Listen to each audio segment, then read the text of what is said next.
If you can answer yes to the following 8 questions, I've got great news for you. You may be ready to retire. So let's jump in and talk about the first one. And the first one is, do you have a plan with your spouse for what retirement looks like? Have you had that conversation if you're married?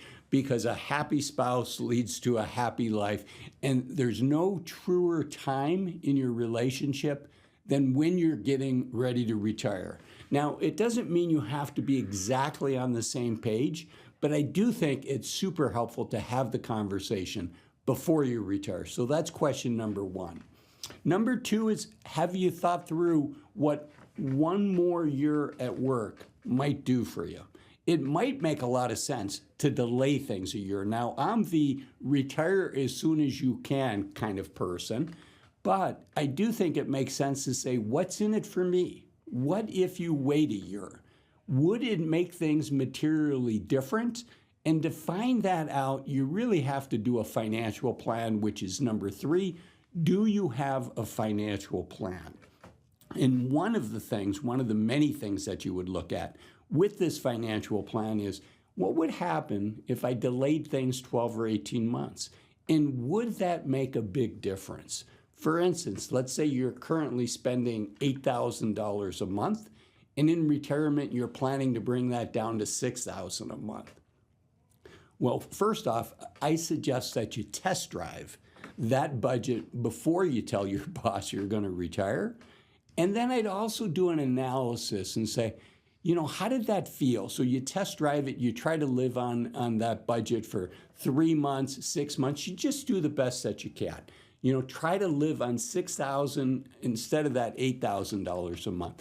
And if that feels sacrificial, if that feels painful, then you may look at that one more year evaluation in your financial plan and say, you know what? I'd rather work another 18 months to be able to spend $7,000 in retirement or whatever it is. I should say, none of this is financial advice. I don't know your situation. I'm just giving examples. But having a financial plan that's looking at everything holistically before you take the jump.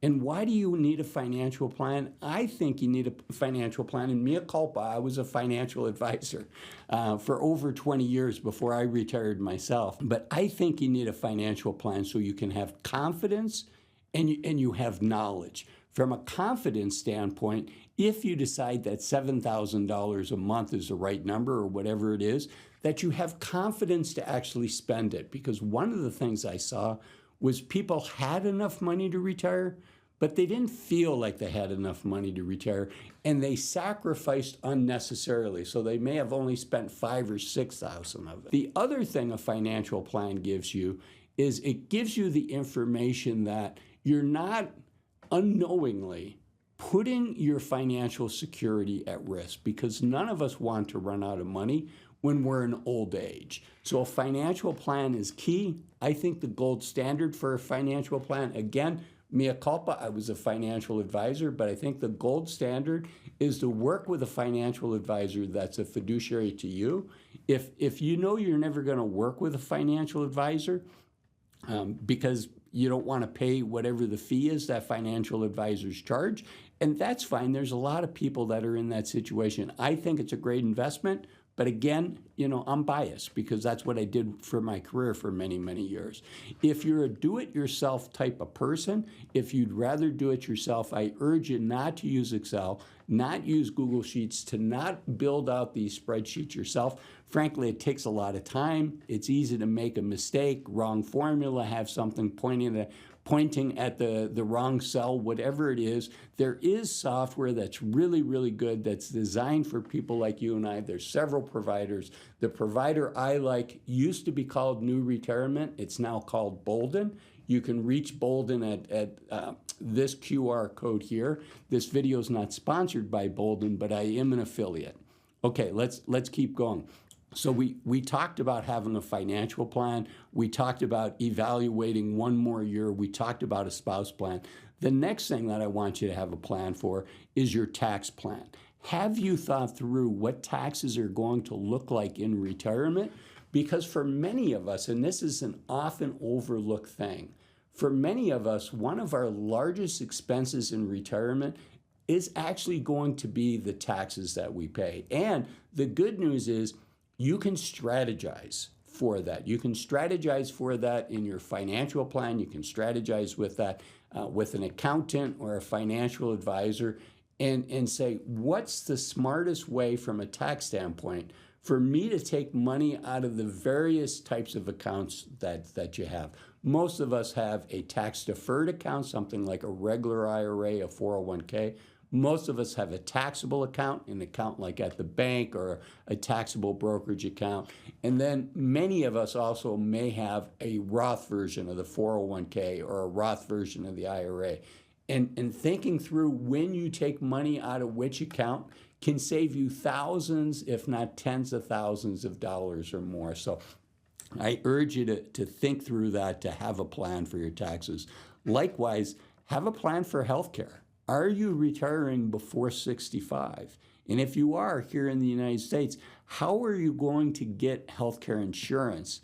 How are you going to pay for that? And is that part of your plan before you get on Medicare? So that's item 5, is to think through how to get healthcare before you retire if you're retiring before 65.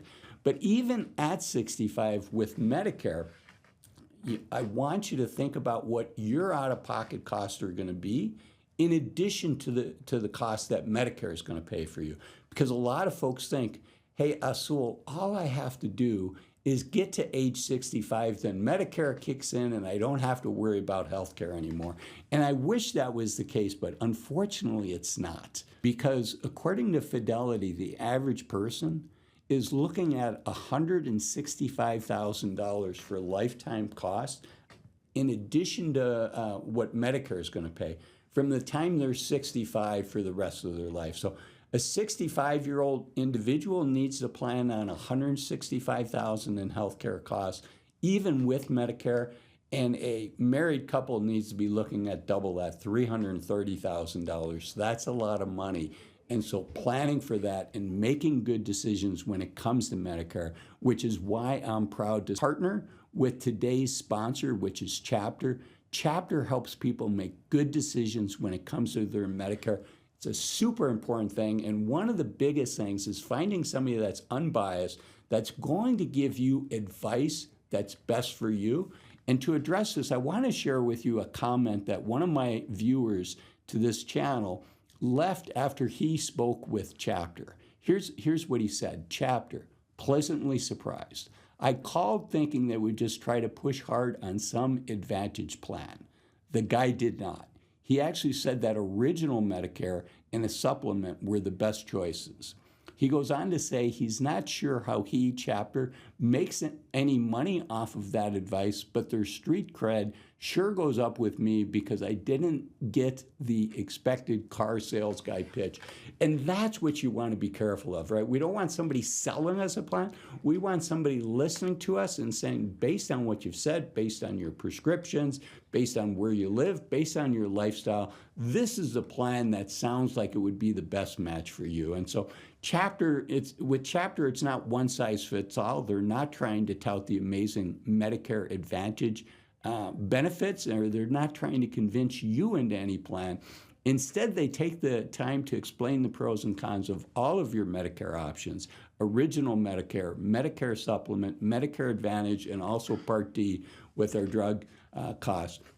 And my experience is these guys don't just push you to buy a plan that they get the biggest commission on.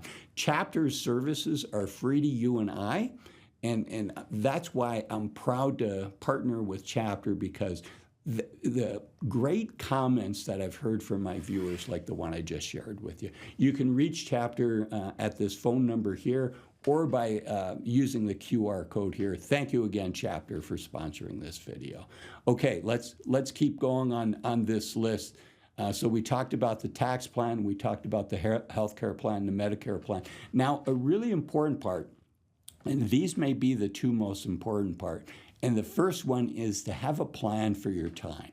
How are you going to spend your time? You know, for 20, 30, 40 years, as much as we may not have enjoyed it, you know, we got up early, we commuted to work, we spent 30, 40, 50, 60 hours or more at work. We commuted home. Really, we were responsible for our time on our days off and for a couple of hours in the evening. And now we're going from maybe 20 hours a week that we're planning our time to 168 hours in a week. And planning for that. So think through that. Also think about your go-go years. You know, what do you really want to do when you first retire? What's on that bucket list that you're super excited about? Something to help you think about that. A good book on that is a book called Die with Zero that talks about coming up with goals that are age related. So things that you can do at certain ages. For instance, I like to fly fish, and I also like to mountain bike ride, right? Well, I should do my mountain bike riding and surfing while I'm younger, and the fly fishing is something that I can do a little bit later. Same thing for, you know, learning to play chess and getting better at my Spanish, things like that. I can do that as I get older. But surfing, you know, if I've got another 10 years of surfing, I'll be excited. And then the final one is an identity plan. What's your identity going to be? Because a lot of our identity is tied up with work. So those are the 8 ones. If you enjoyed this video, the YouTube algorithm says this is the next video of mine specifically for you that you should watch next. Thanks for watching this one. Bye-bye.